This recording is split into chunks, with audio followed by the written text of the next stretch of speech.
ਪੰਜਾਬੀ ਭਾਸ਼ਾ ਨੂੰ ਪਿਆਰ ਕਰਨ ਵਾਲੇ ਸਰੋਤਿਆਂ ਦਾ ਤਹਿ ਦਿਲੋਂ ਧੰਨਵਾਦ। ਅੱਜ ਤੁਸੀਂ ਸੁਣੋਗੇ ਡਾਕਟਰ ਨਰਿੰਦਰ ਸਿੰਘ ਕਪੂਰ ਜੀ ਦੁਆਰਾ ਲਿਖੀ ਕਿਤਾਬ ਬੁਨਿਆਦਾਂ। ਯੁੱਗ ਬਦਲੀ।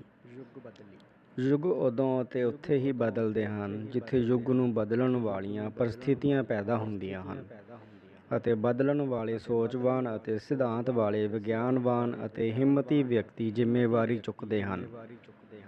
ਹਿੰਮਤ ਅਤੇ ਗਿਆਨ ਦੀ ਹੋਂਦ ਅਣਹੋਂਦ ਕਾਰਨ ਹੀ ਸੰਸਾਰ ਦੇ ਕੁਝ ਖੇਤਰ ਖੁਸ਼ਹਾਲ ਹਨ ਅਤੇ ਬਾਕੀ ਪਛੜੇ ਹੋਏ ਹਨ। ਹਿੰਮਤ ਕਰਨ ਵਾਲੇ ਪਹਿਲਾਂ ਪਰਿਵਰਤਨ ਦਾ ਸੁਪਨਾ ਵੇਖਦੇ ਹਨ, ਫਿਰ ਢੁਕਵੇਂ ਸਾਧਨ ਜੁਟਾਉਂਦੇ ਹਨ ਅਤੇ ਆਪਣੀ ਵਿਉਂਤਬੰਦੀ ਅਤੇ ਮਿਹਨਤ ਨਾਲ ਆਪਣੇ ਸੁਪਨੇ ਨੂੰ ਯਥਾਰਥ ਕਰ ਵਿਖਾਉਂਦੇ ਹਨ। ਆਧੁਨਿਕ ਦ੍ਰਿਸ਼ਟੀ ਤੋਂ ਯੂਨਾਨੀਆਂ ਅਤੇ ਰੋਮਨਾਂ ਨੇ 2500 ਸਾਲ ਪਹਿਲਾਂ ਸੁਚੇਤ ਰੂਪ ਵਿੱਚ ਆਪਣਾ ਯੁੱਗ ਬਦਲਿਆ ਸੀ। ਅਜੋਕਾ ਰੋਮ ਸੰਸਾਰ ਦਾ ਪਹਿਲਾ ਸ਼ਹਿਰ ਸੀ। ਸੰਸਾਰ ਵਿੱਚ 10 ਲੱਖ ਦੀ ਆਬਾਦੀ ਪਾਰ ਕਰਨ ਵਾਲਾ ਪਹਿਲਾ ਸ਼ਹਿਰ ਵੀ ਰੋਮ ਸੀ। ਯੂਨਾਨੀ ਪਹਿਲੇ ਸਨ ਜਿਨ੍ਹਾਂ ਨੇ ਵਿਸ਼ਵ ਦੇ ਸੰਦਰਭ ਵਿੱਚ ਸੋਚਿਆ। ਸੁਕਰਾਤ ਪਹਿਲਾ ਯੂਨਾਨੀ ਸੀ ਜਿਸ ਦੀ ਸੋਚ ਵਿਸ਼ਵ ਵਿਆਪੀ ਸੀ। ਉਹ ਸੰਸਾਰ ਵਿੱਚ ਪ੍ਰਗਟਾਵੇ ਦੀ ਆਜ਼ਾਦੀ ਦਾ ਪਹਿਲਾ ਸ਼ਹੀਦ ਸੀ। ਸਿਕੰਦਰ ਵੀ ਪਹਿਲਾ ਯੂਨਾਨੀ ਸੀ ਜਿਸ ਨੇ ਸੰਸਾਰ ਨੂੰ ਜਿੱਤਣ ਦਾ ਸੰਕਲਪ ਕੀਤਾ ਸੀ। ਅਜੋਕੇ ਸਮੇਂ ਵਿੱਚ ਸੰਸਾਰ ਦੇ ਉਹੀ ਦੇਸ਼ ਖੁਸ਼ਹਾਲ ਹਨ ਜਿਨ੍ਹਾਂ ਦਾ ਪਿਛੋਕੜ ਯੂਨਾਨੀ ਜਾਂ ਰੋਮਨੀ ਹੈ। ਯੂਨਾਨੀ ਗਿਆਨ ਅਤੇ ਰੋਮਨੀ ਪ੍ਰਬੰਧ ਵਾਲਾ ਅਜੋਕਾ ਈਸਾਈ ਜਗਤ ਖੁਸ਼ਹਾਲ ਹੈ, ਵਿਕਸਿਤ ਹੈ, ਤਕਨਾਲੋਜੀ ਦਾ ਸਿਰਜਕ ਅਤੇ ਵਰਤੋਂਕਾਰ ਹੈ, ਸਮੇਂ ਦਾ ਪਾਬੰਦ ਅਤੇ ਵਿਗਿਆਨਕ ਹੈ। ਅਜੋਕੇ ਸੰਸਾਰ ਉੱਤੇ ਵਾਸਤਵ ਵਿੱਚ ਯੂਰਪ ਜਾਂ ਪੱਛਮ ਦਾ ਰਾਜ ਹੈ। ਅਮਰੀਕਾ ਅਜੋਕੇ ਪੱਛਮ ਦਾ ਵਿਸਥਾਰ ਹੈ। ਬਾਕੀ ਦਾ ਸੰਸਾਰ ਪੱਛਮ ਦੇ ਪਾਏ ਪੂਰਨਿਆਂ 'ਤੇ ਚੱਲ ਕੇ ਹੀ ਵਿਕਾਸ ਕਰਕੇ ਆਧੁਨਿਕ ਬਣ ਰਿਹਾ ਹੈ। ਹਰ ਹੀਲੇ ਪੱਛਮ ਦਾ ਵਿਰੋਧ ਕਰਨ ਵਾਲੇ ਭਾਂਤ-ਭਾਂਤ ਦੇ ਕੱਟੜਵਾਦੀ ਮੱਧਕਾਲੀ ਸਮੱਸਿਆਵਾਂ ਅਤੇ ਧਾਰਮਿਕ ਅੰਧ ਵਿਸ਼ਵਾਸਾਂ ਵਿੱਚ ਉਲਝੇ ਹੋਣ ਕਾਰਨ ਆਪਣੇ ਆਪ ਲਈ ਵਿਪਤਾਵਾਂ ਹੀ ਉਪਜਾ ਰਹੇ ਹਨ। ਪੱਛਮ ਨਾਲ ਮਤਭੇਦ ਹੋ ਸਕਦੇ ਹਨ, ਪਰ ਪੱਛਮ ਦੇ ਵਿਗਿਆਨਕ ਯੋਗਦਾਨ ਨੂੰ ਅੱਖੋਂ ਪਰੋਖੇ ਕਰਨਾ ਸੰਭਵ ਨਹੀਂ ਹੈ। ਹਰ ਧਰਮ ਨੇ ਸੰਸਾਰ ਦੀ ਉਤਪਤੀ ਅਤੇ ਸਮਾਜ ਦੇ ਨਿਰਮਾਣ ਅਤੇ ਮਨੁੱਖ ਦੀ ਸਥਿਤੀ ਬਾਰੇ ਆਪਣੀ ਆਪਣੀ ਕਿਸਮ ਦੀਆਂ ਧਾਰਨਾਵਾਂ ਉਸਾਰੀਆਂ ਹਨ। ਯੁੱਗਾਂ ਦੇ ਬਦਲਣ ਬਾਰੇ ਕਾਰਲ ਮਾਰਕਸ ਨੇ ਬੜੀ ਗੰਭੀਰਤਾ ਨਾਲ ਅਤੇ ਬੜੇ ਵਿਸਥਾਰ ਨਾਲ ਅਧਿਐਨ ਕੀਤਾ ਹੈ, ਜਿਸ ਨੂੰ ਉਸਨੇ ਇਤਿਹਾਸਕ ਪਦਾਰਥਵਾਦ ਦਾ ਨਾਂ ਦਿੱਤਾ ਹੈ, ਜਿਸ ਨਾਲ ਸੋਚ ਦਾ ਇੱਕ ਨਵਾਂ ਯੁੱਗ ਸ਼ੁਰੂ ਹੋਇਆ ਹੈ। ਪਰ ਇਸ ਸੋਚ ਅਤੇ ਸਿਧਾਂਤ ਦਾ ਵਿਰੋਧ ਵੀ ਹੋਇਆ ਹੈ। ਯੁੱਗ ਬਦਲੀ ਦੇ ਵਿਸ਼ੇ ਨੂੰ ਕਈ ਢੰਗਾਂ ਨਾਲ ਵੱਖ-ਵੱਖ ਆਧਾਰਾਂ ਅਤੇ ਵਿਭਿੰਨ ਦ੍ਰਿਸ਼ਟੀਕੋਣਾਂ ਨਾਲ ਪੇਸ਼ ਕੀਤਾ ਜਾ ਸਕਦਾ ਹੈ। ਯੁੱਗ ਬਦਲੀ ਵਿੱਚ ਕੇਂਦਰੀ ਨੁਕਤਾ ਪਰਿਵਰਤਨ ਹੁੰਦਾ ਹੈ। ਸਮੁੱਚੇ ਸੰਸਾਰ ਨੂੰ ਸੋਚ ਦੇ ਪੱਖੋਂ ਪਰਿਵਰਤਨ ਪੱਖੀ ਅਤੇ ਪਰਿਵਰਤਨ ਵਿਰੋਧੀ ਵੰਨਗੀਆਂ ਵਿੱਚ ਵੰਡਿਆ ਜਾ ਸਕਦਾ ਹੈ। ਆਲਸੀ ਅਤੇ ਸੁਸਤ ਲੋਕ ਪਰਿਵਰਤਨ ਤੋਂ ਡਰਦੇ ਹਨ ਅਤੇ ਅਗਲੇ ਜਨਮ ਅਤੇ ਕਿਸਮਤ ਦਾ ਭਾਜਵਾਦੀ ਸੰਕਲਪ ਉਸਾਰ ਕੇ ਆਪਣੀ ਬੌਧਿਕ ਕੰਗਾਲੀ ਦਾ ਹੀ ਪ੍ਰਮਾਣ ਦਿੰਦੇ ਹਨ ਅਤੇ ਪਰੰਪਰਾ ਨੂੰ ਦ੍ਰਿੜ ਕਰਵਾਉਂਦੇ ਹਨ। ਭਾਰਤ ਨੇ ਸਤਯੁੱਗ, ਤ੍ਰੇਤਾ ਯੁੱਗ, ਦੁਆਪਰ ਅਤੇ ਕਲਯੁੱਗ ਦਾ ਸੰਕਲਪ ਉਸਾਰ ਕੇ ਮਨੁੱਖ ਦੇ ਨਿਰੰਤਰ ਨਿਗਰਨ ਦਾ ਅੰਧ ਵਿਸ਼ਵਾਸੀ ਫ਼ਲਸਫ਼ਾ ਉਸਾਰਿਆ ਹੈ। ਭਾਰਤ ਮੁੱਖ ਤੌਰ 'ਤੇ ਪੁਰਾਤਨਵਾਦੀ ਹੈ। ਇਹ ਆਪਣੀ ਹਰ ਚੀਜ਼ ਨੂੰ ਪੁਰਾਤਨ ਸਿੱਧ ਕਰਕੇ ਨਾ ਇਹ ਕਿਸੇ ਪ੍ਰਕਾਰ ਦਾ ਪਰਿਵਰਤਨ ਲਿਆਉਣ ਦਾ ਯਤਨ ਕਰਦਾ ਹੈ, ਨਾ ਹੀ ਇਹ ਕਿਸੇ ਪਰਿਵਰਤਨ ਨੂੰ ਪ੍ਰਵਾਨ ਕਰਦਾ ਹੈ। ਸਾਡੇ ਪਿੰਡ ਪੁਰਾਤਨ ਪਰੰਪਰਾ ਦੀਆਂ ਪਾਠਸ਼ਾਲਾਵਾਂ ਹਨ। ਇਹਨਾਂ ਵਿੱਚ ਜੀਵਨ ਮੱਧਕਾਲੀ ਸੰਕਲਪਾਂ ਵਾਲਾ ਹੈ, ਜਿਸ ਕਾਰਨ ਭਾਰਤ ਵਿੱਚ ਜਾਤ-ਪਾਤ ਨੂੰ ਖਤਮ ਕਰਨ ਦੇ ਹਰੇਕ ਉਪਰਾਲੇ ਨਾਲ ਜਾਤ-ਪਾਤ ਹੋਰ ਦ੍ਰਿੜ ਹੀ ਹੋਈ ਹੈ। ਜਾਤ-ਪਾਤ ਭਾਰਤ ਦਾ ਹੀ ਲੱਛਣ ਨਹੀਂ ਹੈ। ਸੰਸਾਰ ਵਿੱਚ ਜਿੱਥੇ ਵੀ ਖੇਤੀਬਾੜੀ ਉਪਜੀਵਿਕਾ ਦਾ ਮੁੱਖ ਸਾਧਨ ਹੈ, ਉੱਥੇ ਕਿਸੇ ਨਾ ਕਿਸੇ ਰੂਪ ਵਿੱਚ ਜਾਤ-ਪਾਤ ਹੈ। ਪਰ ਭਾਰਤ ਵਿੱਚ ਇਸ ਦੀਆਂ ਜੜ੍ਹਾਂ ਬੜੀਆਂ ਡੂੰਘੀਆਂ ਹਨ, ਜਿਹੜੀਆਂ ਇਹ ਦਰਸਾਉਂਦੀਆਂ ਹਨ ਕਿ ਭਾਰਤ ਵਿੱਚ ਪਰਿਵਰਤਨ ਦੀ ਚਾਲ ਬੜੀ ਹੌਲੀ ਹੈ। ਭਾਰਤ ਦੇ ਇਤਿਹਾਸ ਨੇ 4 ਮੁੱਖ ਮੋੜ ਕੱਟੇ ਹਨ: ਆਰੀਆ ਦਾ ਆਗਮਨ, ਬੁੱਧ ਦਾ ਪ੍ਰਗਟ ਹੋਣਾ, ਇਸਲਾਮ ਦਾ ਪ੍ਰਵੇਸ਼ ਅਤੇ ਅੰਗਰੇਜ਼ਾਂ ਦਾ ਆਉਣਾ। ਇਹ 4 ਮੋੜ ਕੱਟਣ ਵਿੱਚ ਭਾਰਤ ਨੇ ਆਪ ਕੋਈ ਉਦਮ ਨਹੀਂ ਕੀਤਾ। ਉਦਮ ਯਤਨ ਕਰਨ ਵਾਲਿਆਂ ਜਾਂ ਆਉਣ ਵਾਲਿਆਂ ਨੇ ਕੀਤਾ। ਭਾਵੇਂ ਬੁੱਧ ਧਰਮ ਭਾਰਤ ਵਿੱਚ ਉਪਜਿਆ, ਪਰ ਇਸ ਦੀ ਨੁਹਾਰ ਬਾਕੀ ਭਾਰਤੀ ਧਰਮਾਂ ਨਾਲ ਮੇਲ ਨਹੀਂ ਖਾਂਦੀ, ਜਿਸ ਕਾਰਨ ਬੁੱਧ ਧਰਮ ਦਾ ਪ੍ਰਭਾਵ ਭਾਰਤ ਵਿੱਚ ਘਟਿਆ ਹੈ ਅਤੇ ਇਹ ਵਿਦੇਸ਼ਾਂ ਵਿੱਚ ਫੈਲਿਆ ਹੈ। ਮੰਗੋਲ ਨਸਲ ਦੀਆਂ ਕੌਮਾਂ 'ਤੇ ਬੁੱਧ ਧਰਮ ਦਾ ਵਿਸ਼ਾਲ ਪ੍ਰਭਾਵ ਹੈ। ਭਾਰਤ ਕੋਲ ਇਤਿਹਾਸ ਦਾ ਲਕੀਰੀ ਸੰਕਲਪ ਨਹੀਂ ਹੈ, ਕਿਉਂਕਿ ਭਾਰਤ ਕੋਲ ਸਮੇਂ ਦੇ ਕਾਲ ਚੱਕਰ ਦਾ ਸੰਕਲਪ ਹੈ। ਸਾਡਾ ਕੈਲੰਡਰ ਸੂਰਜ ਆਧਾਰਿਤ ਨਹੀਂ, ਚੰਦਰਮਾ ਆਧਾਰਿਤ ਹੈ। ਜਦੋਂ ਤੱਕ ਸਮੇਂ ਦਾ ਲਕੀਰੀ ਸੰਕਲਪ ਨਹੀਂ ਉਸਰਦਾ, ਇਤਿਹਾਸ ਨਹੀਂ ਉਪਜਦਾ। ਸੰਸਾਰ ਵਿੱਚ ਕੈਲੰਡਰ ਨੂੰ ਸਭ ਤੋਂ ਪਹਿਲਾਂ ਮਿਸਰੀਆਂ ਨੇ ਬਣਾਇਆ, ਪਰ ਅਜੋਕਾ ਕੈਲੰਡਰ ਰੋਮਨ ਕੈਲੰਡਰ ਹੈ, ਜਿਹੜਾ ਯਹੂਦੀਆਂ ਈਸਾਈਆਂ ਦਾ ਸਿਰਜਿਆ ਹੋਇਆ ਹੈ। ਇਸ ਸਮੇਂ ਸੰਸਾਰ ਵਿੱਚ ਕੈਲੰਡਰ ਤਾਂ ਕਈ ਹਨ, ਜਿਵੇਂ ਹਿੰਦੂ ਬਿਕਰਮੀ ਕੈਲੰਡਰ, ਮੁਸਲਿਮ ਹਿਜਰੀ ਕੈਲੰਡਰ ਅਤੇ ਸਿੱਖ ਨਾਨਕਸ਼ਾਹੀ ਕੈਲੰਡਰ, ਪਰ ਅਜੋਕੇ ਸੰਸਾਰ ਵਿੱਚ ਸਭ ਤੋਂ ਵੱਧ ਪ੍ਰਵਾਨਿਤ ਈਸਾਈ ਕੈਲੰਡਰ ਹੈ, ਜਿਸ ਅਨੁਸਾਰ ਈਸਾ ਸੰਸਾਰ ਦਾ ਪਹਿਲਾ ਇਤਿਹਾਸਕ ਵਿਅਕਤੀ ਮੰਨਿਆ ਜਾਂਦਾ ਹੈ ਅਤੇ ਸਮੇਂ ਦੀ ਗੱਲ ਪੂਰਵ ਈਸਵੀ ਅਤੇ ਈਸਵੀ ਅਨੁਸਾਰ ਕੀਤੀ ਜਾਂਦੀ ਹੈ। ਯਹੂਦੀਆਂ ਈਸਾਈਆਂ ਦਾ ਕੈਲੰਡਰ ਵੇਖ ਕੇ ਹੀ ਅਜੋਕੇ ਸੰਸਾਰ ਦੇ ਸਾਰੇ ਧਰਮਾਂ ਫਿਰਕਿਆਂ ਨੇ ਆਪਣੇ ਕੈਲੰਡਰ ਉਸਾਰੇ ਹਨ। ਸਾਡੇ ਮੇਲ ਤਿਉਹਾਰ ਅਜੇ ਵੀ ਚੰਦਰਮਾ ਨਾਲ ਜੁੜੇ ਹੋਏ ਹਨ, ਜਦੋਂ ਕਿ ਸੰਸਾਰ ਦਾ ਵਿਕਸਿਤ ਭਾਗ ਸੂਰਜ ਨਾਲ ਜੁੜਿਆ ਹੋਇਆ ਹੈ। ਚੰਦਰਮਾ ਨਾਲ ਜੁੜੇ ਹੋਣ ਕਾਰਨ ਹੀ ਭਾਰਤ ਅੱਜ ਵੀ ਅੰਧ ਵਿਸ਼ਵਾਸੀ ਕੁੰਡਲੀਆਂ, ਮਹੂਰਤਾਂ, ਟੇਵਿਆਂ, ਜਨਮ ਪੱਤਰੀਆਂ, ਸ਼ਰਾਧਾਂ, ਜੋਤਸ਼ੀਆਂ ਵਿੱਚ ਉਲਝਿਆ ਪਿਆ ਹੈ। ਸਾਡੇ ਕੋਲ ਕਾਲ ਦਾ ਸੰਕਲਪ ਹੈ, ਯੁੱਗ ਦਾ ਸੰਕਲਪ ਨਹੀਂ। ਭਾਰਤ ਕੋਲ ਦੇਵਤਿਆਂ ਦਾ ਸੰਕਲਪ ਸੀ। ਭਾਰਤ ਵਿੱਚ ਪਰਮਾਤਮਾ ਦਾ ਸੰਕਲਪ ਇਸਲਾਮ ਲੈ ਕੇ ਆਇਆ ਸੀ, ਜਿਸ ਨੇ ਇਹ ਸੰਕਲਪ ਯਹੂਦੀਆਂ ਈਸਾਈਆਂ ਤੋਂ ਪ੍ਰਾਪਤ ਕੀਤਾ ਸੀ। ਯੂਨਾਨੀ ਰੋਮਨ ਮਗਰੋਂ ਜਾ ਕੇ ਈਸਾਈ ਬਣੇ। ਈਸਾਈ ਜਗਤ ਨੂੰ ਜਿਓਮੈਟਰੀ ਦੇ ਗਿਆਨ ਨੇ ਵਿਗਿਆਨਕ ਬਣਾਇਆ ਹੈ। ਜਿਓਮੈਟਰੀ ਨਾਲ ਨਕਸ਼ੇ ਬਣਾਏ ਗਏ, ਜਿਨ੍ਹਾਂ ਨੂੰ ਵਰਤ ਕੇ ਪੱਛਮੀ ਦੇਸ਼ਾਂ ਨੇ ਸਮੁੰਦਰ ਰਾਹੀਂ ਆਪਣਾ ਪ੍ਰਭਾਵ ਸਾਰੇ ਸੰਸਾਰ ਵਿੱਚ ਫੈਲਾਇਆ ਹੈ। ਇਤਿਹਾਸ ਲਿਖਿਆ ਜਾਣਾ ਉਦੋਂ ਸੰਭਵ ਹੁੰਦਾ ਹੈ ਜਦੋਂ ਸੂਰਜੀ ਕੈਲੰਡਰ ਦੀ ਵਰਤੋਂ ਅਤੇ ਲਿਖਣ ਕਲਾ ਦਾ ਵਿਕਾਸ ਹੁੰਦਾ ਹੈ। ਇਵੇਂ ਸੰਸਾਰ ਕੋਲ ਕੇਵਲ 10,000 ਸਾਲ ਦਾ ਇਤਿਹਾਸ ਹੈ। ਇਸ ਤੋਂ ਪਹਿਲਾਂ ਦੇ ਸਭ ਅਨੁਮਾਨ ਹਨ। ਇਹਨਾਂ ਅਨੁਮਾਨਾਂ ਦੇ ਆਧਾਰ 'ਤੇ ਸੰਸਾਰ ਵਿੱਚ 3 ਮੁੱਖ ਯੁੱਗ ਮੰਨੇ ਗਏ ਹਨ: ਮਿਥਿਹਾਸਕ ਯੁੱਗ, ਧਾਰਮਿਕ ਯੁੱਗ ਅਤੇ ਵਿਗਿਆਨਕ ਯੁੱਗ। ਯੁੱਗ ਭਾਵੇਂ ਕਈ ਹੋਏ ਹਨ, ਪਰ ਪਛਾਣਨਯੋਗ ਯੁੱਗ 3 ਹੀ ਹਨ, ਜਿਨ੍ਹਾਂ ਨੂੰ ਉਪਜੀਵਿਕਾ ਦੇ ਪੱਖੋਂ ਸ਼ਿਕਾਰ ਯੁੱਗ, ਖੇਤੀ ਯੁੱਗ ਅਤੇ ਉਦਯੋਗਿਕ ਯੁੱਗ ਕਿਹਾ ਜਾ ਸਕਦਾ ਹੈ। ਇਹ ਯੁੱਗ 3 ਕਿਉਂ ਹੋਏ ਹਨ, 4 ਜਾਂ 2 ਕਿਉਂ ਨਹੀਂ? ਇਸ ਦਾ ਉੱਤਰ ਇਹ ਹੈ ਕਿ ਇਹਨਾਂ ਤਿੰਨਾਂ ਯੁੱਗਾਂ ਵਿੱਚ ਮਨੁੱਖ ਦੇ ਮਨ ਵਿੱਚ ਉਪਜਣ ਵਾਲੇ ਹਰੇਕ ਪ੍ਰਸ਼ਨ ਦਾ ਉੱਤਰ ਵੱਖਰੇ ਢੰਗ ਅਤੇ ਵੱਖਰੇ ਤਰਕ ਨਾਲ ਦਿੱਤਾ ਗਿਆ ਹੈ। ਜਿਵੇਂ ਸ਼ਿਕਾਰ ਯੁੱਗ ਵਿੱਚ ਭੂਚਾਲ ਦਾ ਕਾਰਨ ਧਰਤੀ ਦਾ ਇੱਕ ਬਲਦ ਦੇ ਸਿੰਗ 'ਤੇ ਟਿਕੇ ਹੋਣਾ ਅਤੇ ਥੱਕੇ ਹੋਏ ਬਲਦ ਵੱਲੋਂ ਸਿੰਗ ਬਦਲਣਾ ਦੱਸਿਆ ਗਿਆ। ਇਸੇ ਪ੍ਰਸ਼ਨ ਦਾ ਉੱਤਰ ਖੇਤੀ ਯੁੱਗ ਵਿੱਚ ਧਰਮ ਨਾਲ ਜੋੜ ਕੇ ਧਰਤੀ ਦੇ ਬੇੜੇ ਦਾ ਪਾਪਾਂ ਨਾਲ ਭਰੇ ਹੋਣ ਕਰਕੇ ਡੋਲਣਾ ਦੱਸਿਆ ਗਿਆ ਅਤੇ ਉਦਯੋਗਿਕ ਯੁੱਗ ਵਿੱਚ ਇਸ ਨੂੰ ਧਰਤੀ ਅੰਦਰਲੀਆਂ ਟੈਕਟੋਨਿਕ ਪਲੇਟਾਂ ਦਾ ਖਿਸਕਣਾ ਦੱਸਿਆ ਗਿਆ। ਸਪਸ਼ਟ ਹੈ ਕਿ ਇਹਨਾਂ ਤਿੰਨਾਂ ਯੁੱਗਾਂ ਵਿੱਚ ਸੰਦ ਪ੍ਰਬੰਧ ਦੇ ਵੱਖਰੇ ਹੋਣ ਕਾਰਨ ਵਿਸ਼ਵ ਦ੍ਰਿਸ਼ਟੀ ਅਤੇ ਜੀਵਨ ਜਾਂਚ ਅਤੇ ਸਮਾਜਿਕ ਬਣਤਰ ਵੱਖਰੀ ਸੀ। ਸ਼ਿਕਾਰ ਯੁੱਗ ਪਸ਼ੂ ਕੇਂਦਰਿਤ ਸੀ, ਖੇਤੀ ਯੁੱਗ ਧਰਮ ਜਾਂ ਰੱਬ ਕੇਂਦਰਿਤ ਸੀ, ਜਦੋਂ ਕਿ ਉਦਯੋਗਿਕ ਯੁੱਗ ਵਿਗਿਆਨ ਅਤੇ ਮਨੁੱਖ ਕੇਂਦਰਿਤ ਹੈ। ਸਪਸ਼ਟ ਰੂਪ ਵਿੱਚ ਯੁੱਗ ਉਦੋਂ ਬਦਲਦਾ ਹੈ ਜਦੋਂ ਮਨੁੱਖ ਊਰਜਾ ਦਾ ਕੋਈ ਨਵਾਂ ਵਿਆਪਕ ਸਰੋਤ ਲੱਭਦਾ ਹੈ। ਊਰਜਾ ਜਾਂ ਸ਼ਕਤੀ ਜੀਵਨ ਦੀ ਕੇਂਦਰੀ ਚੂਲ ਹੁੰਦੀ ਹੈ। ਮਨੁੱਖ ਨੂੰ ਹਰੇਕ ਕਾਰਜ ਲਈ ਊਰਜਾ ਦੀ ਲੋੜ ਪੈਂਦੀ ਹੈ।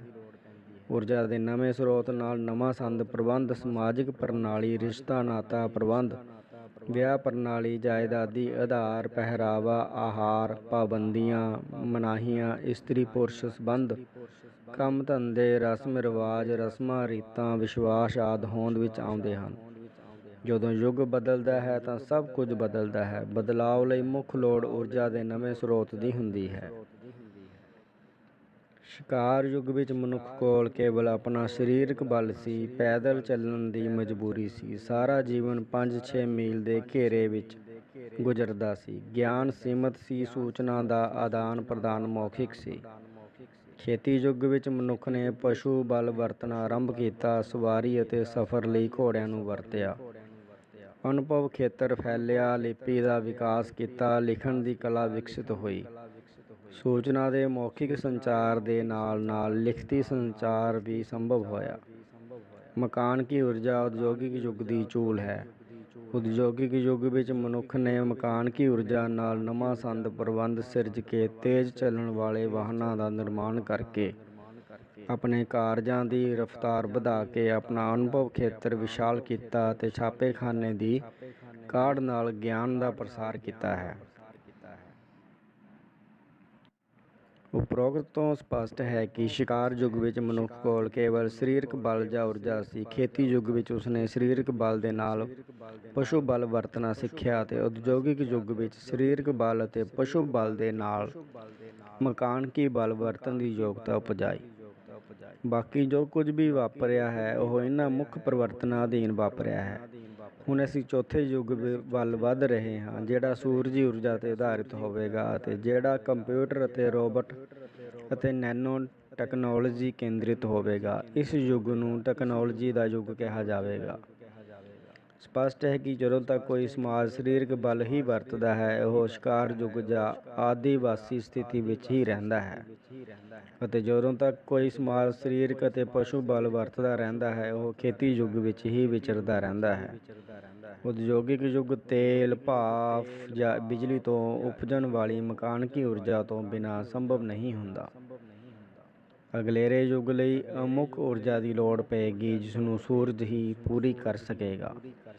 ਸ਼ਿਕਾਰ ਯੁੱਗ ਤੋਂ ਖੇਤੀ ਯੁੱਗ ਵਿੱਚ ਪ੍ਰਵੇਸ਼ ਕਰਨ ਲਈ ਮਨੁੱਖ ਨੂੰ ਊਰਜਾ ਦੇ ਨਵੇਂ ਸਰੋਤ ਦੀ ਲੋੜ ਸੀ, ਜਿਹੜੀ ਉਸਨੇ ਪਸ਼ੂਆਂ ਨੂੰ ਵਰਤ ਕੇ ਪੂਰੀ ਕੀਤੀ।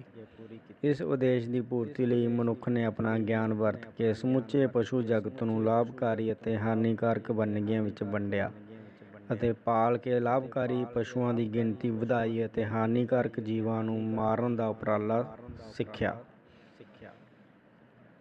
ਅੱਜ ਤੋਂ 1 ਸਦੀ ਪਹਿਲਾਂ ਤੱਕ ਸਮੁੱਚੀ ਖੇਤੀ ਵਿਵਸਥਾ ਪਸ਼ੂ ਬਲ 'ਤੇ ਨਿਰਭਰ ਸੀ। ਜਦੋਂ ਕੁਝ ਸੈਂਕੜੇ ਸਦੀਆਂ ਪਹਿਲਾਂ ਮਨੁੱਖ ਨੇ ਪਸ਼ੂ ਬਲ ਵਰਤਣ ਦੀ ਜਾਂਚ ਸਿੱਖੀ ਤਾਂ ਹੋਰ ਵੀ ਬੜਾ ਕੁਝ ਸੰਭਵ ਕਰ ਵਿਖਾਇਆ।